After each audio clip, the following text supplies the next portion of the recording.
Je vous salue tous.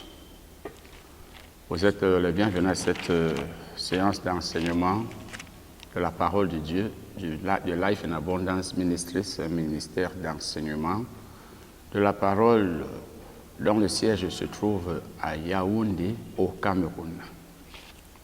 Nous allons commencer une autre série d'enseignements. Nous croyons que vous avez écouté les enseignements précédents. Ils sont nombreux déjà. Je vais commencer à enseigner aujourd'hui sur le pardon des péchés en Jésus-Christ. Le pardon des péchés en Jésus-Christ. Cet enseignement fait partie des tout premiers que doit connaître, des tout premiers qui doivent être enseignés. Donc, des tout premiers que doit connaître tout enfant de Dieu, tout chrétien, des tout premiers qui doivent lui être donnés. Parce que si cet enseignement n'est pas donné, comme c'est le cas pour plusieurs, ils seront égarés. Ils seront très égarés. Le pardon des péchés en Jésus-Christ. Je vais d'abord dire que Dieu n'impute pas aux hommes les péchés des autres. Personne n'est responsable de ce qu'une autre personne a fait. Personne n'est coupable d'un péché commis par une autre personne. Et nous en parlerons. Je le dis parce qu'il y en a qui pensent que tel est responsable du péché de tel. La Bible ne l'enseigne pas. Autre chose, Dieu ne nous tient pas coupables collectivement. Cela veut dire, si une personne pêche, eh bien, c'est elle qui a péché. Dieu ne va pas dire, elle et toutes les autres qui sont avec elle sont coupables. C'est pourquoi aussi, Dieu ne pardonne pas collectivement. Il n'y a pas de pardon collectif des péchés. Le pardon est individuel, tout comme la commission du péché est individuelle. Tu as péché seul, tu es seul coupable devant Dieu. Nous ne serons pas tous coupables. Je le dis parce que j'ai déjà eu à entendre que des églises organisent des réunions pour demander à Dieu le pardon des péchés de leur pays ou de son pays. Par exemple, telle assemblée locale, telle autre, telle personne, tel prédicateur organisent une réunion et disent « Père, pardonne à tout notre pays les péchés qu'il a commis. Pardonne à notre pays les péchés de nos ancêtres. » Ce n'est pas biblique. Et je sais qu'il y en a qui diront, mais en Israël, les gens confessaient leurs péchés à Dieu, demandant à Dieu de leur pardonner. Vous savez, l'une des choses qui nous échappe encore beaucoup, certains d'entre nous du moins, c'est que nous n'avons pas encore compris la différence entre l'Ancien Testament et le Nouveau Testament. Mais je l'ai toujours dit, lorsqu'un testament est nouveau, tout comme les lois de toute république, de tout État, lorsqu'elles sont nouvelles, il y a toujours un changement. Vous ne pouvez pas appliquer toutes les lois de l'Ancien Testament dans le Nouveau Testament. Vous ne pouvez pas appliquer toutes les dispositions, tous les articles d'une loi qui a été révisée et vous les amenez dans la nouvelle loi. Lorsqu'il y a une nouvelle loi, il y a toujours changement. Soit il y a de nouvelles dispositions, de nouveaux articles, soit il y en a qu'on a modifié, il y en a même qu'on a abrogé, donc on a fait disparaître, ça n'a plus d'effet. Mais souvent, nous prenons toutes les pratiques de l'Ancien Testament et nous les amenons dans le Nouveau Testament. Par exemple, lorsqu'ils ont consacré le temple à Dieu, Salomon a prié. Il a dit, lorsque ton peuple viendra ici et qu'il confessera ses péchés, Père, pardonne. Et nous donc aussi, nous voulons nous assembler pour demander à Dieu le pardon de tous les péchés de toute une nation. Si le pardon des péchés était collectif, La condamnation aussi serait collective. Donc Dieu condamnerait tout le peuple qui aurait péché ou alors le justifierait. Mais je dis encore, le pardon des péchés est individuel parce que la responsabilité devant Dieu est individuelle. Nous parlerons même dans les temps à venir de l'enseignement que nous avons déjà eu à entendre, enseignement selon lequel les enfants sont responsables de ce que leurs parents ont fait. Nous en parlerons. Le pardon des péchés donc en Jésus-Christ. Nous allons d'abord voir que le sang de Jésus a été répandu pour les péchés de tous.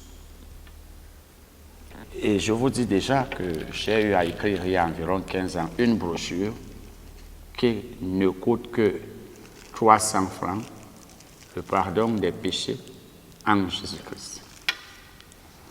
Nous allons donc voir, comme je l'ai dit, que le sang de Jésus a été versé pour le pardon de tous. Cela veut dire que si Jésus est mort sur la croix, son sang a été versé. S'il a été versé, c'était pour que Dieu pardonnât à tous les hommes de ce monde. Mais il y a une condition que les hommes doivent remplir pour qu'ils soient pardonnés en Jésus. Et cela veut aussi dire que sans Jésus-Christ, il n'y a pas de pardon. Personne ne sera pardonné devant Dieu s'il ne passe pas par Jésus-Christ. Vous vous rappelez que Jésus a dit dans Jean 14, verset 6, « Je suis le chemin, la vérité et la vie. Nul ne peut aller au Père que par moi. Personne ne peut aller au Père s'il ne passe par moi. » On ne peut pas arriver là où Dieu se trouve. On ne peut pas avoir accès à Dieu si on ne passe pas par Jésus. De même donc aussi, on ne peut pas être pardonné si on n'est pas en Jésus-Christ, si on n'est pas en Christ. Et qui est en Christ? Celui qui s'est repenti, qui a confessé Jésus comme Seigneur et Sauveur. C'est pourquoi dans le Nouveau Testament, dans les Épîtres, vous allez souvent voir en Christ, en lui. Moi, je suis en Christ, moi qui vous parle là. Certains d'entre vous le sont également. Mais il y en a qui ne sont pas en Christ. Et c'est pourquoi donc leurs péchés ne leur sont pas pardonnés. Lisons ce que Jésus lui-même a dit dans Matthieu. Matthieu, Jésus était encore aussi sur la terre. Matthieu 26. Matthieu 26, versets 27 et 28. Matthieu 26, versets 27 et 28. Avant même de lire ce que Jésus a dit, nous allons lire ce que Matthieu nous dit. Pendant qu'il mangeait, Jésus prit du pain et, après avoir rendu grâce, il le rompit et le donna aux disciples en disant, « Prenez, mangez, ceci est mon corps. » Il prit ensuite une coupe et, après avoir rendu grâce, quand la Bible dit après avoir rendu grâce, ça veut dire après avoir remercié. Et j'en profite, on en parlera certainement, on donnera l'enseignement sur les actions de grâce. Aujourd'hui, les gens, quand quelqu'un meurt, ils organisent ce qu'ils appellent les réunions, les messes d'action de grâce. Je ne sais pas s'ils savent ce que c'est que les actions de grâce.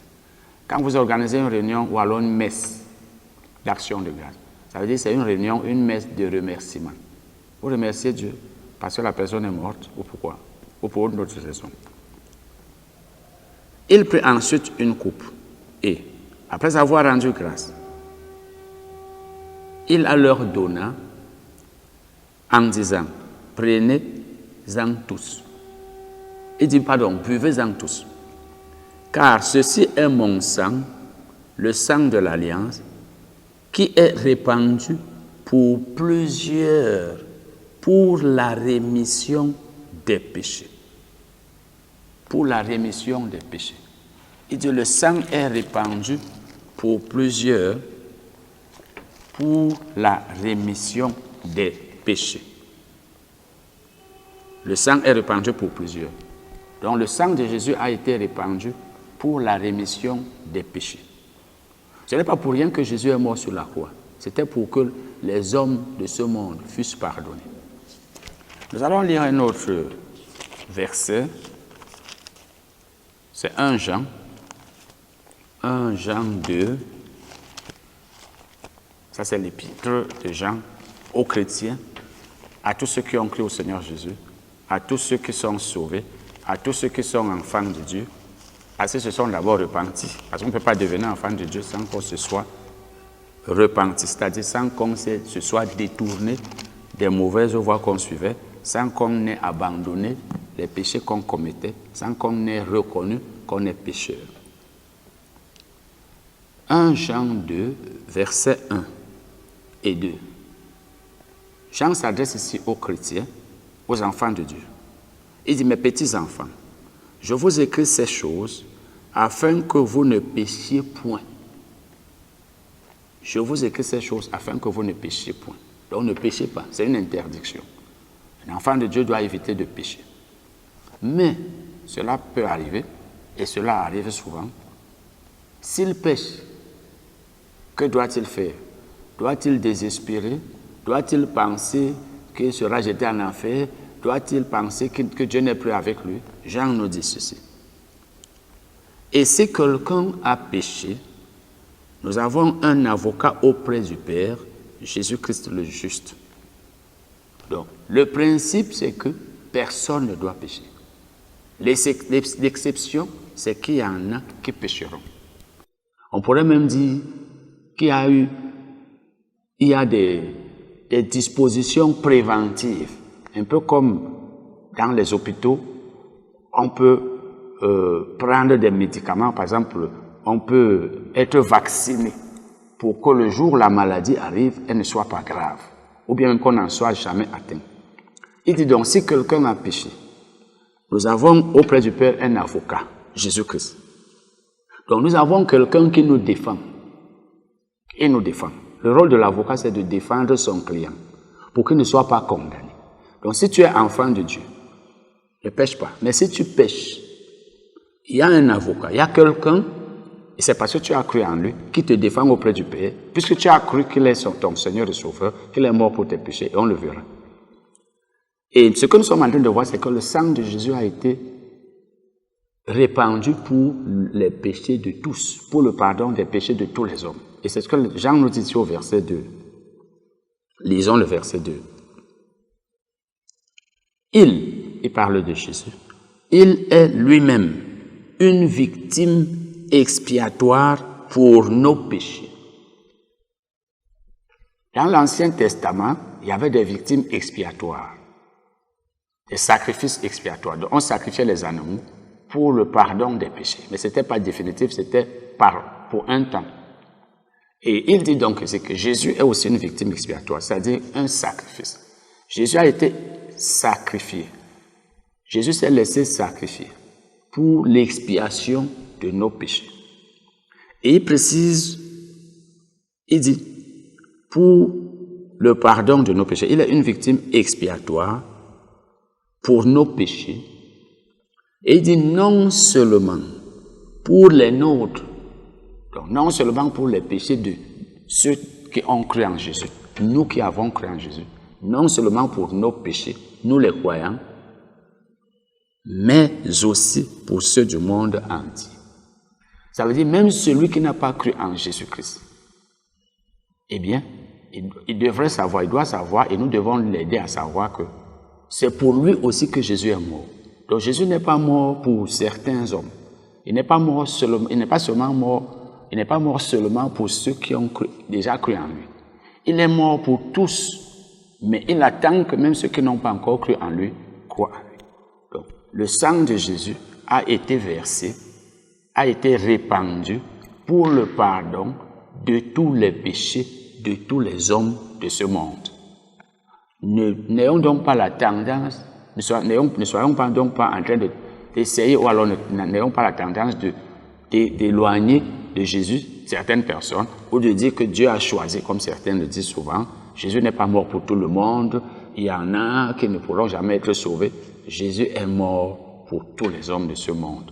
Mais c'est chacun qui doit remplir la condition nécessaire, comme je l'ai dit tout à l'heure, pour que ses péchés lui soient pardonnés.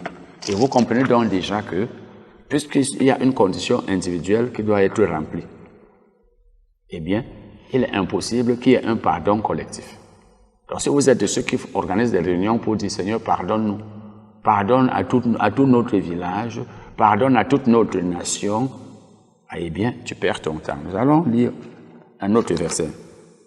Bon, nous allons parler maintenant de l'évangile, de la repentance, de l'évangile et de la foi en Jésus. La repentance, l'évangile et la foi en Jésus. Ce sont ces trois choses qui permettent à tout homme d'être pardonné. Pour tous ses péchés, il n'y a pas d'exception. Dieu nous aime tous. Ce qu'il n'aime pas, ce sont nos péchés.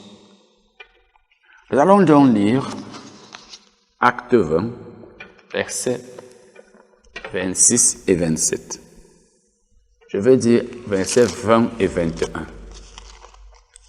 Acte 20, versets 20 et 21. Acte 20, versets 20 et 21. C'est Paul qui s'adressait ici aux anciens de l'église d'Éphèse. Il leur dit, vous savez que je n'ai rien caché de ce qui vous était utile. Et j'en profite pour dire cela. Lorsque nous sommes dans le ministère, nous ne devons pas cacher à ceux qui nous écoutent, à ceux à qui nous enseignons la parole, à ceux à qui nous prêchons la parole, nous ne devons pas leur cacher les choses qui leur sont utiles. Il y a des choses utiles dans la prédication, très utiles même. Il y a des choses utiles dans les enseignements bibliques. Nous ne devons rien cacher de tout cela. Parce que lorsque nous cachons aux gens la vérité, eh bien nous les empêchons de connaître et nous les empêchons d'être délivrés, de progresser, de prospérer. Vous savez que je n'ai rien caché de ce qui vous était utile. Ça veut dire que je vous ai fait savoir tout ce qui vous était utile. Et que je n'ai pas craint de vous prêcher et de vous enseigner. Enfin, il parle aussi de deux choses différentes. Prêcher et enseigner, c'est deux choses différentes. De vous prêcher. Donc, il leur a prêché l'évangile et après il leur a enseigné la parole. De vous enseigner publiquement et dans les maisons, annonçant aux Juifs et aux Grecs. Voilà ce que Paul annonçait. La repentance envers Dieu et la foi en notre Seigneur Jésus-Christ. Lorsque Paul allait quelque part, comme ici à Éphèse, il disait aux gens, repentez-vous. La repentance envers Dieu consiste à se détourner de Satan, à se détourner de la mauvaise vie qu'on menait et à se tourner vers Dieu. C'est ça la repentance. Parce que se repentir, c'est regretter ce qu'on faisait, c'est se détourner de ce qu'on faisait, c'est se détourner de la voie qu'on suivait, c'est abandonner la mauvaise vie qu'on menait. Et lorsqu'on se détourne de cette mauvaise vie, on se tourne vers Dieu, parce qu'avec Dieu, on ne mène plus cette mauvaise vie-là. C'est ça donc la repentance. Donc Paul leur prêchait ici la repentance envers Dieu et la foi en Jésus-Christ. Donc il ne suffit pas de se repentir, parce que l'homme qui se repent, qui abandonne même ses péchés, qui n'en commet plus un seul, mais qui ne se tourne pas vers Jésus, ou du moins qui ne croit pas en Jésus, ne peut pas être sauvé, ne peut pas être pardonné. Je me détourne de mes péchés, je reconnais que je commettais des péchés, je reconnais que je suis pécheur, je regrette cela et je me tourne maintenant vers Dieu par la foi en Jésus. Parce que la foi en Jésus, c'est ça qui me rapproche de Dieu. Je ne peux pas aller à Dieu sans croire en Jésus qui est mort pour mes péchés. Voilà donc ce que Paul leur prêchait. C'est pourquoi nous sommes en train de parler de la repentance, de l'évangile et de la foi en Jésus. Et lorsque je parle de l'évangile, bien entendu, il s'agit de la bonne nouvelle. Parce que le mot grec traduit par évangile, c'est lui qui est aussi traduit par bonne nouvelle selon les versions. La bonne nouvelle donc Donc, une personne qui a entendu la bonne nouvelle et qui reçoit cette bonne nouvelle sera pardonnée.